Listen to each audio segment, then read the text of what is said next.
Husband হঠাৎ করে জিজ্ঞাসা করেছিল, বিয়ের আগে আর পরের মধ্যে পার্থক্য কি?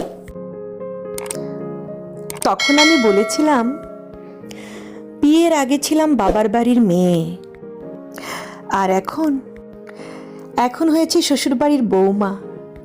আগে আমার মুখে সবাই খাবার তুলে দিত, আর এখন আমাকে সবার মুখে খাবার তুলে দিতে হয়।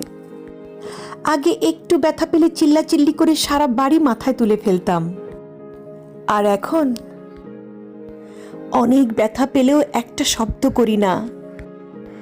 আগে হাসার জন্য মা বকতো, আর এখন কাঁদতে গেলেও ভয় হয়।